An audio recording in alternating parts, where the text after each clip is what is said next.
a foreign recipe can never bring peace in Afghanistan. Where are they getting the money from? One is the narco money, which is quite substantial. Hmm. Second is coercion. Third is Pakistan ISI. And the fourth is, which is still behind the scene, is China. Hello and welcome to my channel. This is Aadi.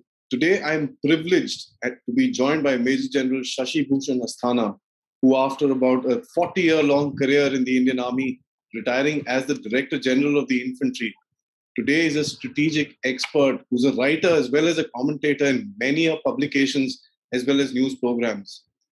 He's a part of some very prominent organizations within the United Nations looking at strategic aspects of various different issues across the world. He is also amongst a part of many think tanks within the country who are currently forming opinions about India's strategic issues with various of its partners. I welcome the Major General and thank you so much, sir, for allowing me this opportunity to speak to you. Thank you. Great pleasure talking to you. So today I'd like to actually discuss with you, the issue is about the country of Afghanistan. It has been much in the news for a long time, and there are a whole lot of things which are happening there, and I'd like to take some time to discuss what India's role is, how is Pakistan going to be affected by what is going to happen in Taliban, and the future of that particular country. So, sir, just as a broad outline, sir, what is the strategic importance to Afghanistan towards India?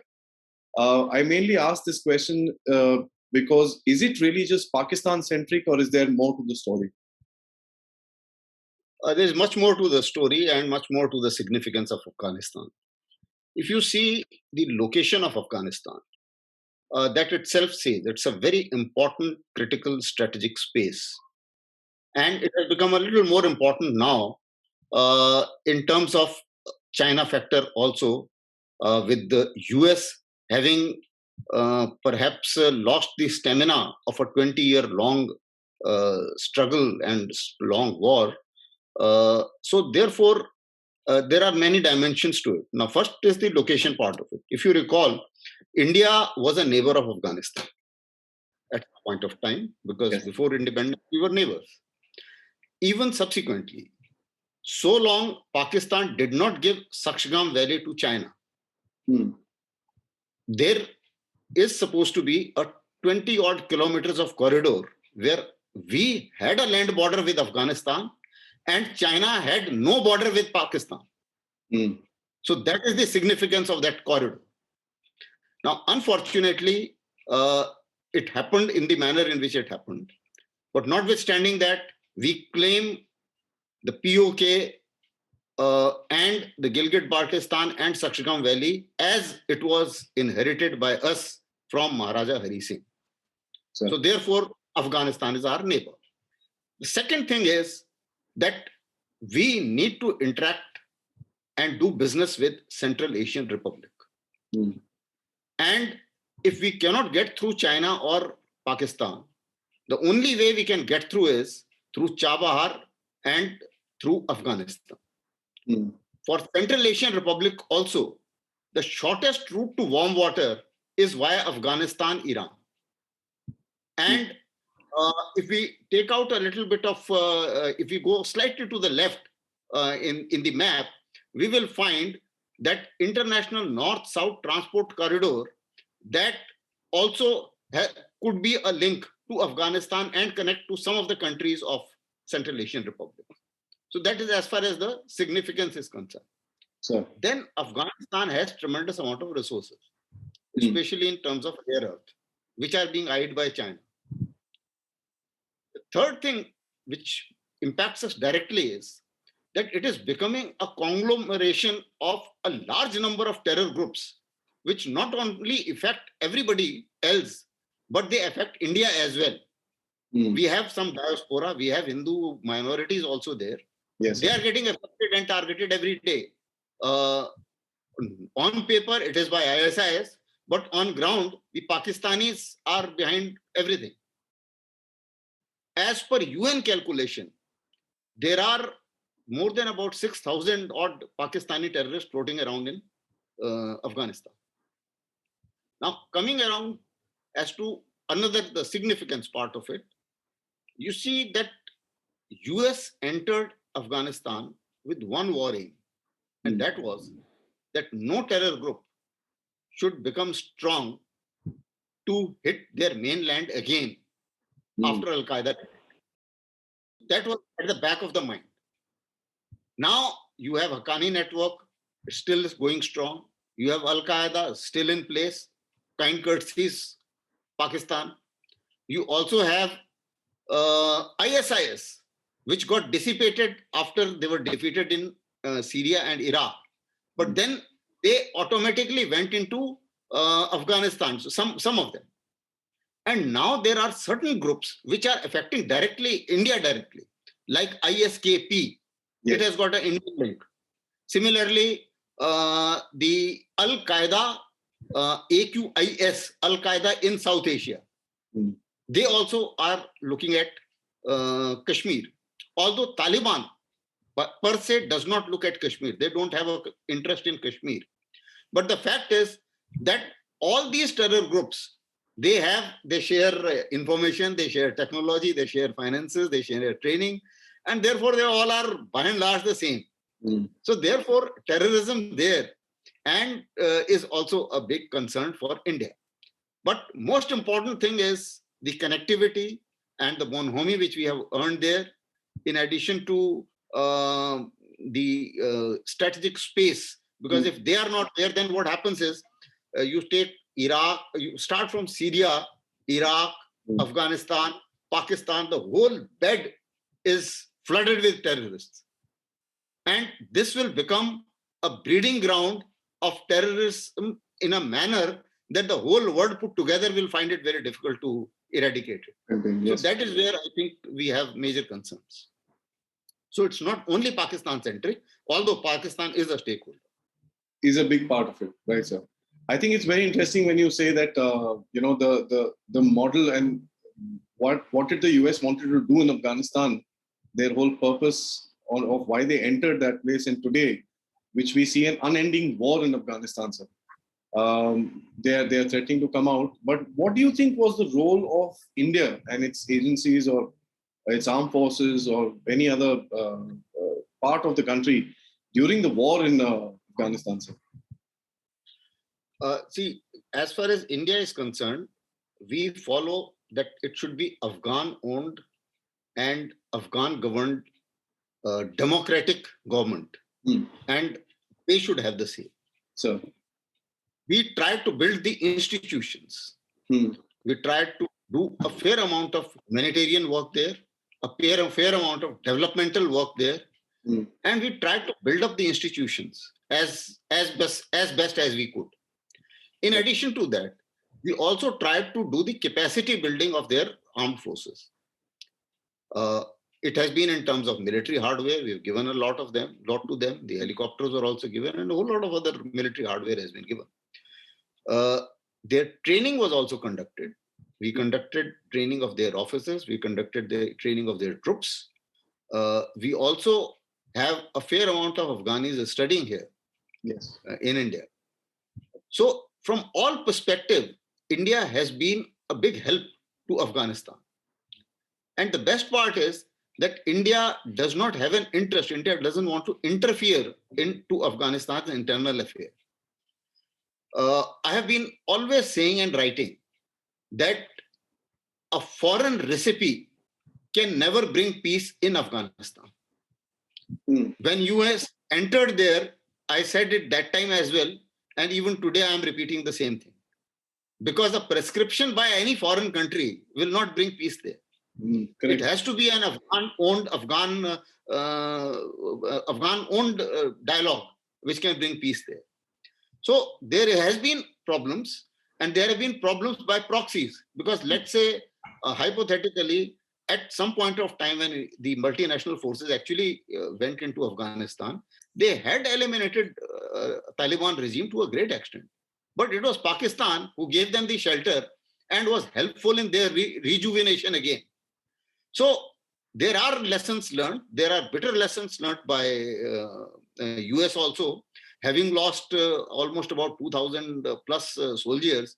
and almost about over $1 trillion of money. And after 20 years, they find that they are still fighting a losing war.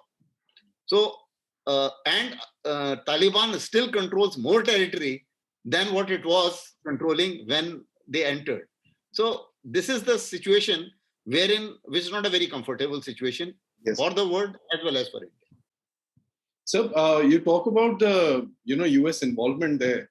There's been a current news snippet which talks about a peace offering that was given by the United States towards the Taliban.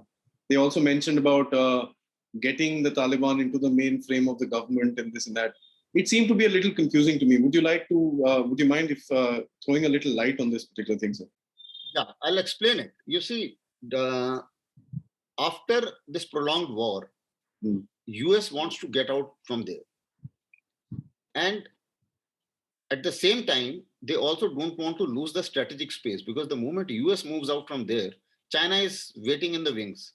They want to enter there.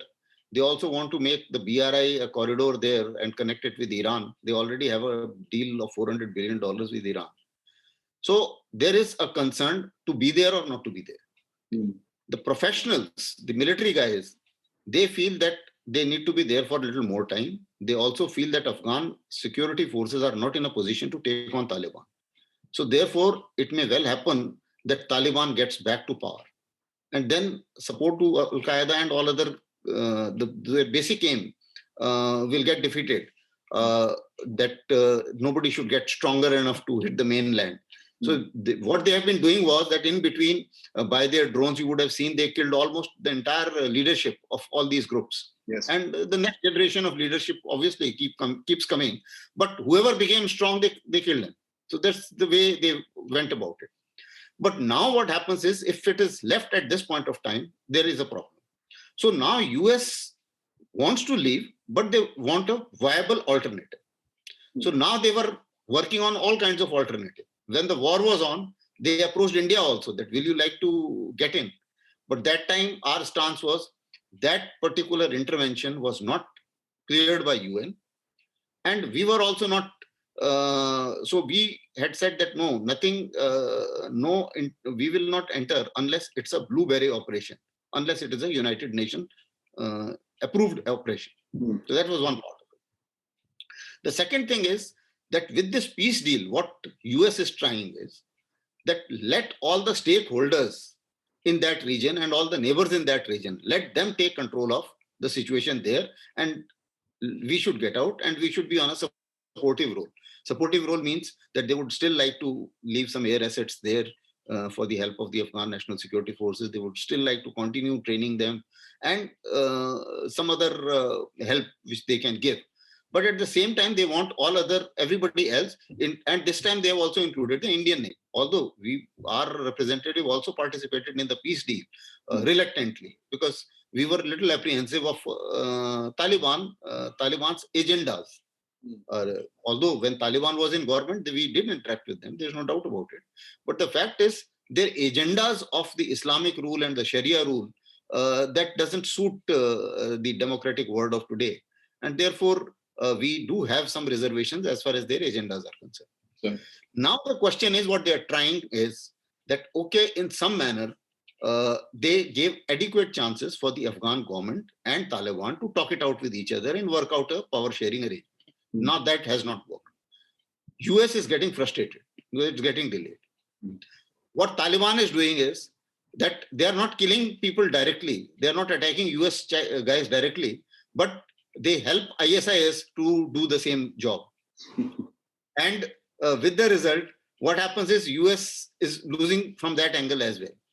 So they are looking at if somebody could do something. Now that somebody is, they've talked of Russia, they've talked of China, they've talked of Pakistan, they've also talked of India, they've also talked of Turkey, of all the people, that, okay, let them go and have a powwow in Turkey. But they've also talked of UN, that a UN-sponsored arrangement could be made and let UN convene a meeting in which everybody takes part. Now, I have no issues as far as the UN convened meeting is concerned, but UN by itself does not have the capability to take on when the multinational forces couldn't take it on. the kind of collection of terrorist groups which are there. The second thing is that this is a non-starter because Taliban does not believe in a couple of things. They don't believe in constitution. US is trying to make one for Afghanistan. Again, foreign recipe. Yes. They are also trying to make some kind of government power sharing arrangement or some kind of model. Now that is also again an interference. It will be seen as interference by Afghanis. Similarly, Taliban doesn't recognize even the government. They don't recognize even the constitution. They also don't follow that the democracy they say is a system of the West. It's not our system. Our system is Islamic methodology of governance. So the fact that their ideologies are totally different. When the peace deal was taking place, the leaders were showing that no, we'll be quite amenable to giving freedom to women and all that. But it was it was leaders' agenda because leaders wanted to get power. As far as their cadres were concerned, they were totally unmoved that it has to be Sharia law and nothing short of it. So at the end of the day, if Taliban, if and when, if it gets to power, it is going to be a tough call for the ladies and children of Afghanistan, certainly. So this is the way the things are. And apparently, in my opinion, US is going to wait on. They won't give the strategic space on platter to anybody. So it may well happen that they may take a little more, some more decisions just prior to 1st May and may perhaps extend their tenure a little bit because Taliban has still not complied to so many things. And it may well happen that Taliban in the meantime may also make some mistakes. So let's see what happens. But apparently, the compulsion of US is that they have also now got enough other flashpoints where they want to withdraw manpower from here and engage elsewhere because they have been here for far too long. And further being there is not serving any purpose for them. So that's their intention. So I think one of the things that you mentioned about the women and children feeling the pinch of it, I don't know if you read the latest that came out of Afghanistan. They've actually put a ban on women below 12 to be singing in public. This is a thing that came out about 2 days ago. So I absolutely agree with you. And it's quite a scare for I'm sure there is a certain diaspora within the country who want to move away from that entire repressive culture.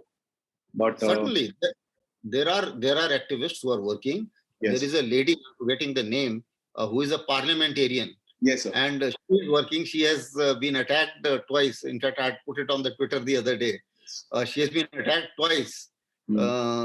Assassination attempts have been made, but then she is going strong.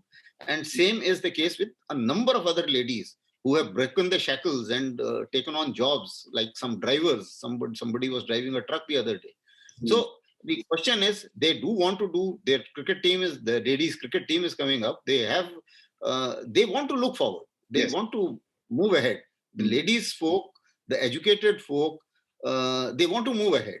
But then Taliban is bounded by the Islamic traditions, and therefore they don't see their future very bright with Taliban or with Taliban even in under the power sharing arrangement. So we would prefer always to have a democratic setup there, elected by them.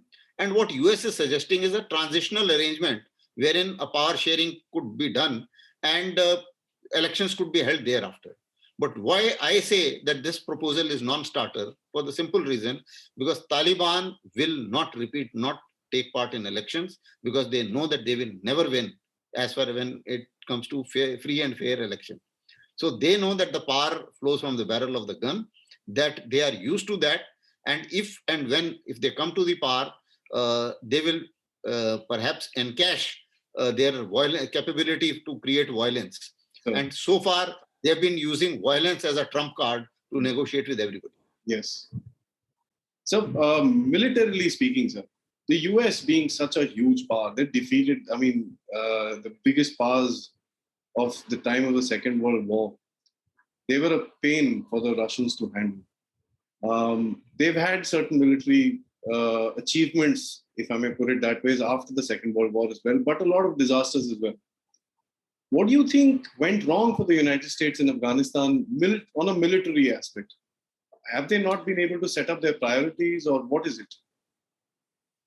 See, you would have heard some of the military guys saying seizure and maintenance of initiative and seizure and maintenance of aim is very important in winning any war. Sure. Now, initial aim was very clear: dislodge Taliban government and ensure that no terror groups becomes strong enough, as I mentioned earlier. After dislodging the Taliban government, I think there was a time when they should have left it to the Afghanis to resolve things for themselves. They thought that they would perhaps be able to eliminate all the terror groups, which they realized that the terrain of Afghanistan is such that in that terrain, a hardy Afghan, it's not easy to fight. And in that terrain, it is the counterinsurgency operations are not that easy operations. So everybody who came there, Russians also had to leave because they couldn't sustain subsequently. And so is the case with US. In fact, Indians did a fantastic job, if you recall, in the Battle of Saragadi. This is one of the finest battles. And that's why people in Afghanistan remember us. That if somebody can sustain that kind of terrain and actually fight, it is Indians. But notwithstanding that, in Afghanistan, our agenda is very clear. We don't want to interfere in the internal affairs of Afghanistan. So neither we don't want to become a threat, we don't want to impose any rule of law, or we don't want to impose ourselves on Afghanis. So that is why we continue to remain on supportive role, and we are too happy with that. So that the problem is whenever even a superpower, you've seen now Chinese have got so much of arsenal, they kept displaying all kinds of arsenal. But when it comes to war on high altitude and sustaining yourself in high altitude, then it is guts and grits which counts, and it's your determination which counts. Correct. So that is where people lose out. Even I remember after 1962 war, I mean, I salute all my young officers and the commanding officers and young soldiers for their grit and courage. Because after 1962 war, when the Prime Minister Jawaharlal Nehru went to USA to ask for so many things, they remarked that I think Indian Army and Indian Defense Forces need everything except the raw courage and the grit and the guts. So this is what the Indian Army is all about. We have it in us, and that is why the nation has a reason to feel secure when Indian Army is there. So moving on, talking about I would just want to take this conversation a little further with regards to the military thing. And my question may be just a little long, so bear with me, sir. When the Russians did come in, the Americans were at the back end supporting the Pakistanis to push back the Russians. The Pakistanis created this whole Mujahideen and everything else. So it was the American money that actually beat up the Russians and threw them back. And it was the resilience of the Afghans. Now it's the same Americans who are trying to do the opposite towards the Afghanistan.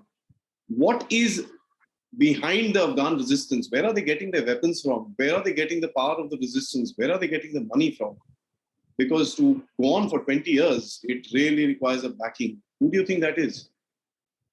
There are multifarious sources.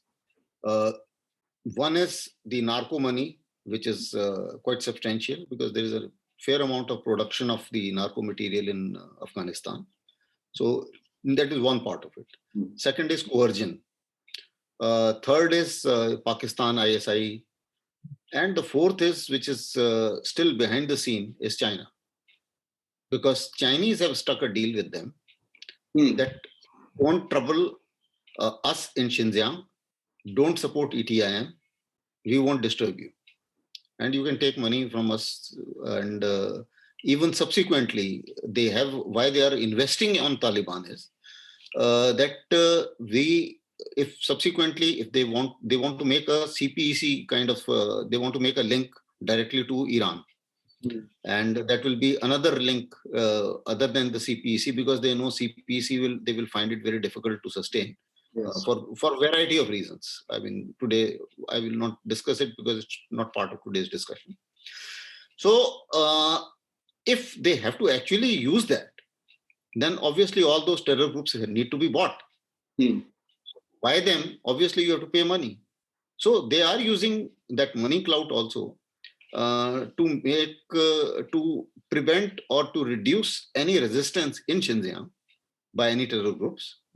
And they know that all these terror groups are hand in gloves with each other. So if you buy some of them, they don't mind that. So that is how these are the multifarious sources where the money is coming from. Sure. I don't think anybody else as of now is giving them money. But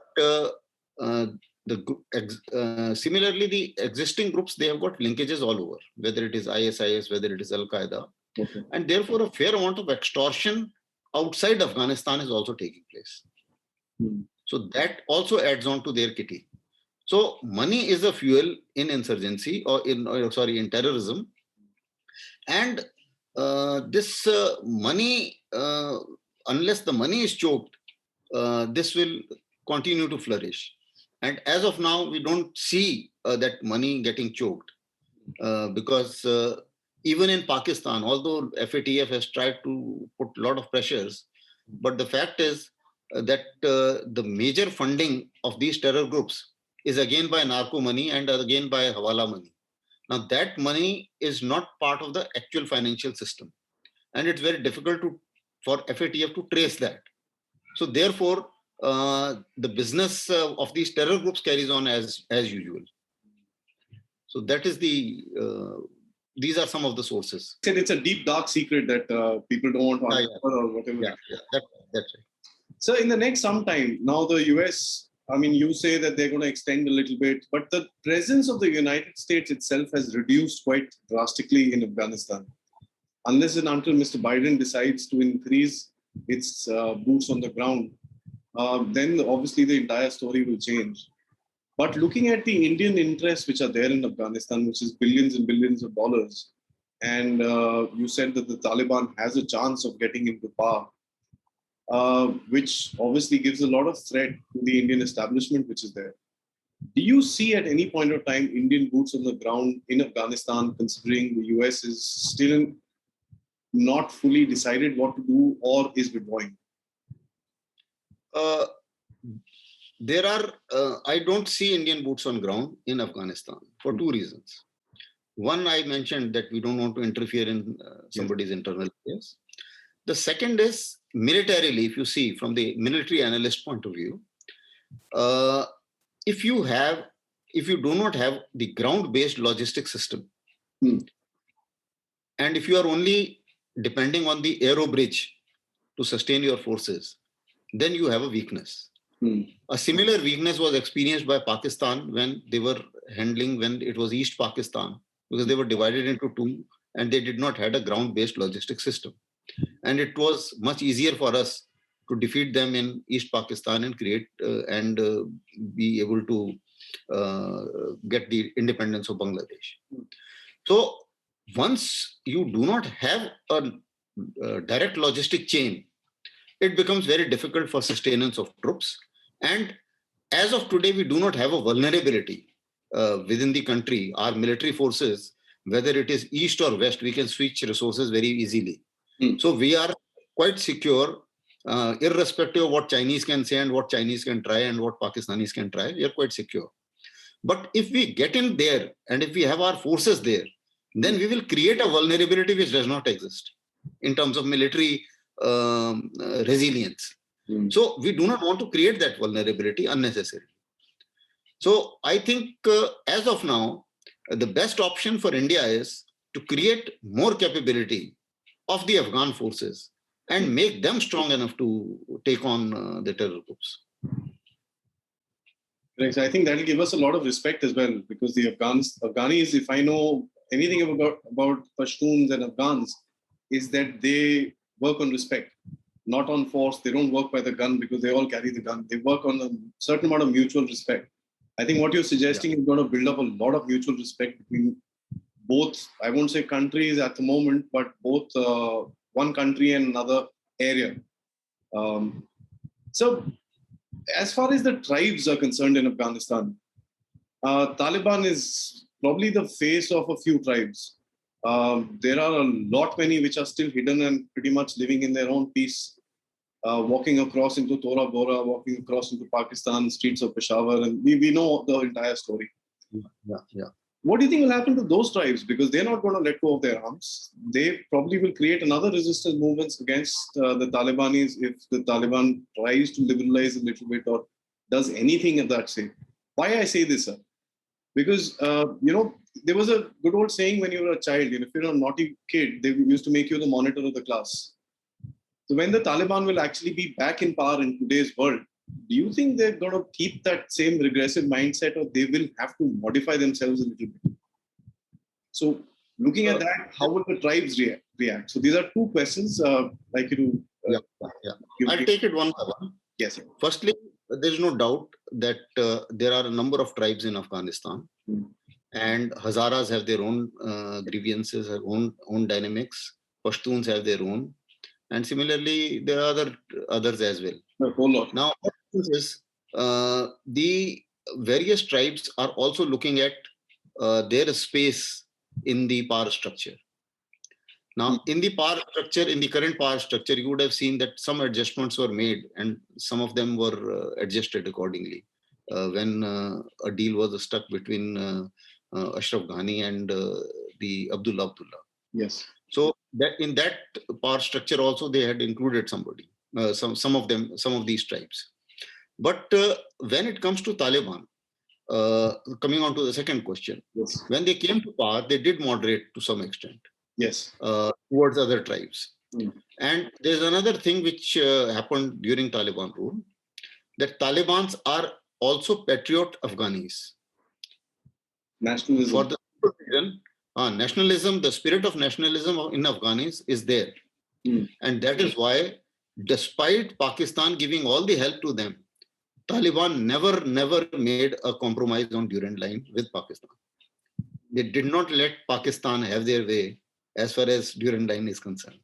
Taliban, even when in power, it's not that they do not have any experience to govern. They did govern earlier, good or bad, notwithstanding.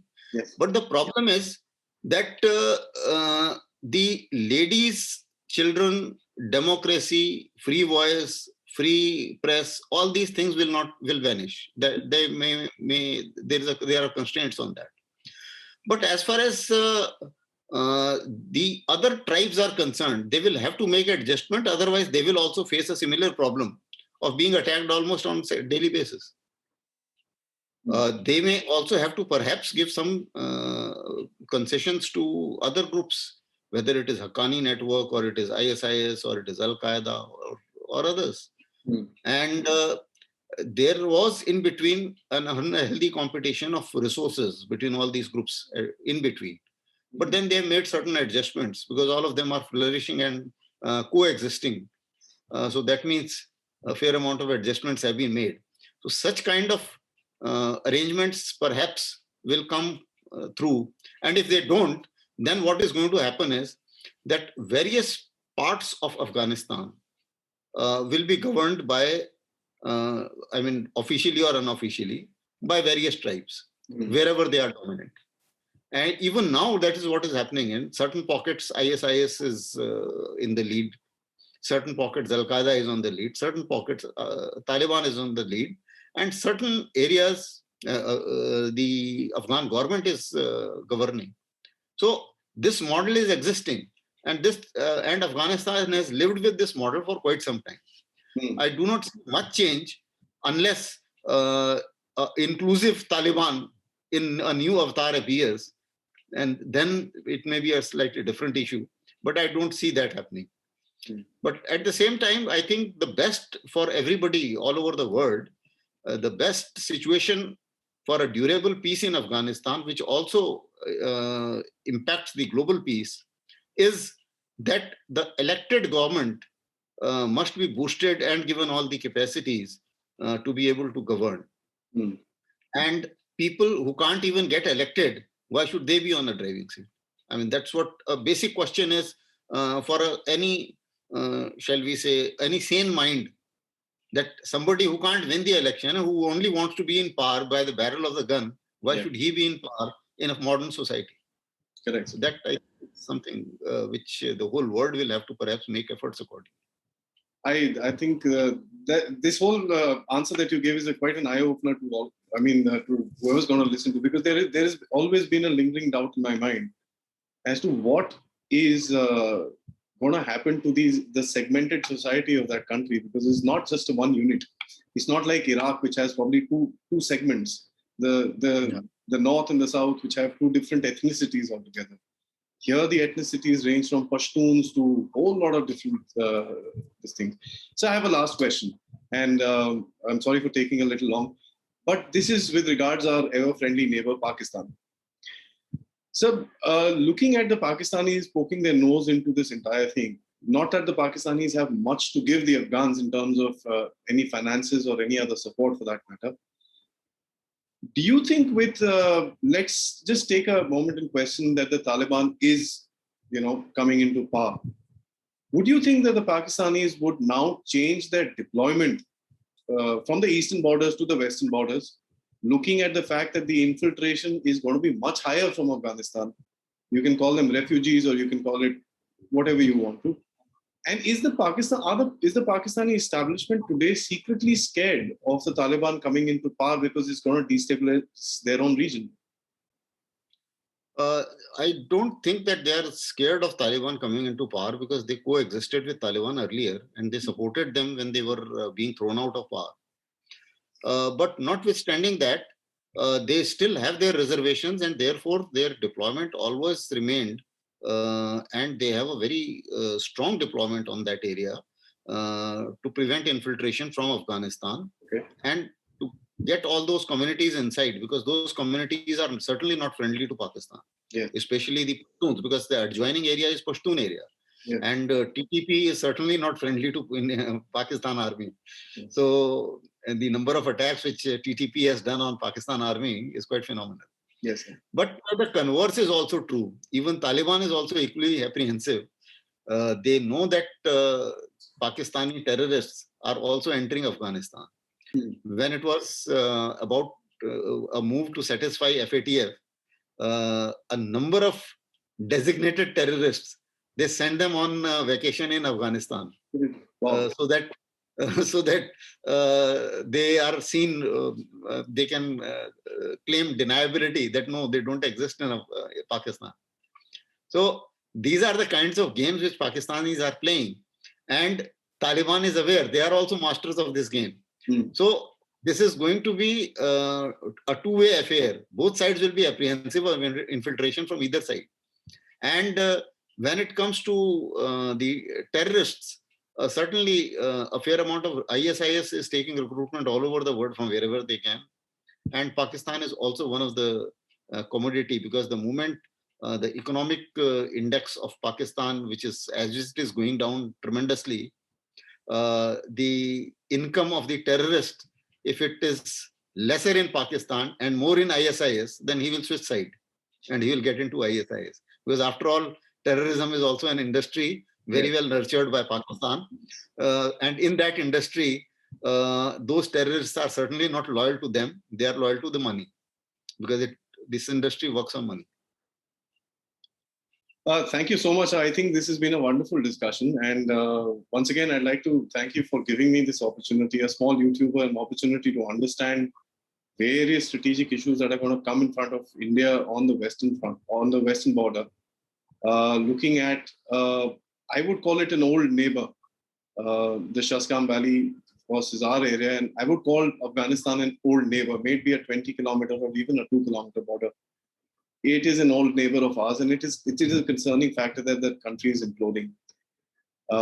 Thank you so much for joining me this evening, sir. And I'd request you, I'll get in touch with you for another subject very soon, because I find that this discussion that we had is on a purely military level. and a purely strategic level. And that's something that I think the audience is going to love to hear.